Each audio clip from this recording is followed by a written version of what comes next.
প্রিয় দর্শক, আসসালামু আলাইকুম ওয়া রাহমাতুল্লাহি ওয়া বারাকাতুহু। আমি কৃষকের বন্ধু মিরাজ। আহ, আমি এখানে 2 বিঘের একটা প্রজেক্ট করছি মরিচের। তো কিছু মালচিং ছাড়া লাগাইছি, কিছু মালচিং দিয়ে লাগাইছি। দেখেন একবারে ওই মাথা পর্যন্ত এগুলো সব মরিচ চারা রোপণ করে শেষ করছি। এটা 1 সপ্তাহ বয়স হয়েছে। 1 সপ্তাহ একটু বেশি হয়েছে, 8 থেকে 9 দিন বয়স হয়েছে এই গাছগুলার। তো আমি কোকোফিডে তৈরি করি নাই, আমি ডাইরেক্টলি মাটিতে বীজ ফেলাইয়া তারপর মনে করেন যে রোপণ করছি। তো আবহাওয়া খুব খারাপ, সেজন্য একটু আমার জন্য দোয়া করবেন। আর আমার মরিচ গাছগুলোর গ্রোথ দেখেন, আজকে 7-10 দিন হয়েছে, গ্রোথগুলো কত সুন্দর। আমি এই জমিতে A to Z কী দিয়েছি এই সম্পর্কে ভিডিও আপনাদেরকে দেব, এবং জমি আপনারা কিভাবে প্রস্তুত করবেন সেই ভিডিওগুলো আমি আপনাদেরকে দেব। এটা আমার প্রথম পার্ট, তবে আজকে আমি বৃষ্টিতে ভিজ দিছি, এই কারণে বিস্তারিত আপনাদেরকে জানাচ্ছি না। আমি বিস্তারিত জানাবো একটু আবহাওয়া অনুকূলে আসলে আমার গাছের পরিস্থিতি কি। ফার্স্ট টু লাস্ট পর্যন্ত গাছ যতদিন থাকবে, 4 দিন 5 দিন পর বা সপ্তাহে একটা করে ভিডিও, বা আমার এই প্রথম পর্দা থেকে কি আমি এই গাছে দিছি সেই বিষয়টা সামরিকভাবে একটু আপনাদেরকে আমি তথ্যটা তুলে ধরব।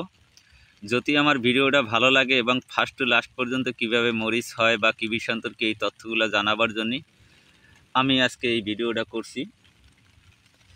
আপনাদের যদি আমি বলি, আমি এই সর্বপ্রথম এই জমিতে যখন চাষ দিছিলাম, তখন আমি শতকে 2-2.5 কেজি পরিমাণ আমি চুন ব্যবহার করছিলাম, যেটা ঢলো চুন বলা হয়। সেই ঢলো চুনটা ব্যবহার করছিলাম।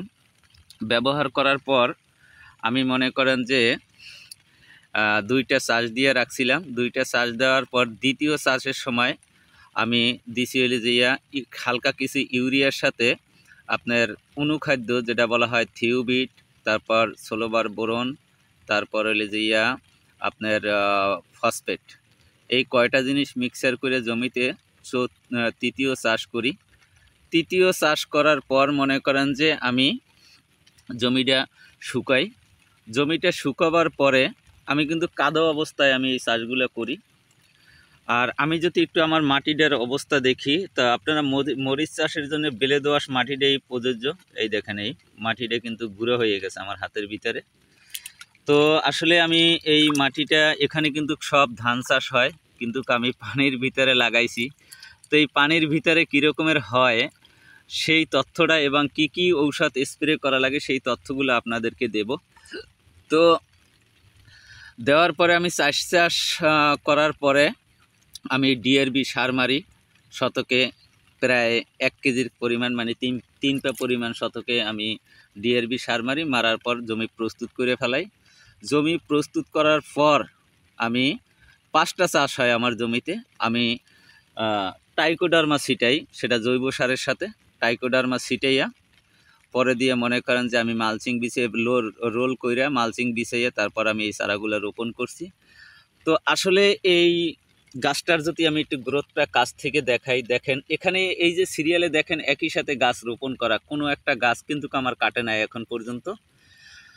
তবে আবহাওয়া যদি এভাবে অনুকূলে থাকে হয়তো কি পরিস্থিতি এটা আপনাদেরকে জানাবো।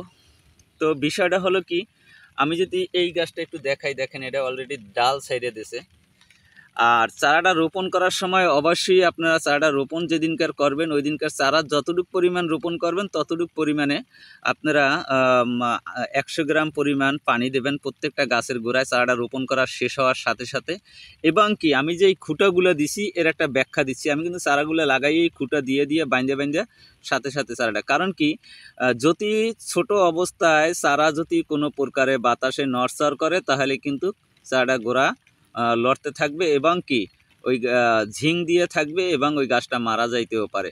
তো আপনারা চারা রোপণ করার পক্ষে রোপণ করার সময় অবশ্যই আপনারা ফলো রাখবেন। গাছটার সাথে সাথে যদি চারা একটু বড় হয় তাহলে অবশ্যই লাঠি দিয়ে দেবেন, বা বাঁশের খুঁটি দিয়ে দেবেন। আমি এই খুঁটেগুলো দিছি, দেখেন আমার সারা জমিতে খুঁটে দেওয়া, এই কয়টা গাছে খুঁটে দিনে ওদিকে যত দেখেন সব কিন্তু খুঁটে দেওয়া, ওই যে আমি দেখাচ্ছি। আর মালচিং ছাড়া কিছু গাছ লাগাইছি, এগুলা কীরকমের হয় এগুলো আপনাদেরকে দেখাবো ইনশাল্লাহ। যদি আমার ভিডিওটা ভালো লাগে অবশ্যই সাবস্ক্রাইব, কমেন্ট ও লাইক করে দিয়ে রাখবেন। আর সম্পূর্ণ ভিডিও দেখার জন্য ফার্স্ট থেকে লাস্ট পর্যন্ত অবশ্যই আমার চ্যানেলটা সাবস্ক্রাইব করবেন।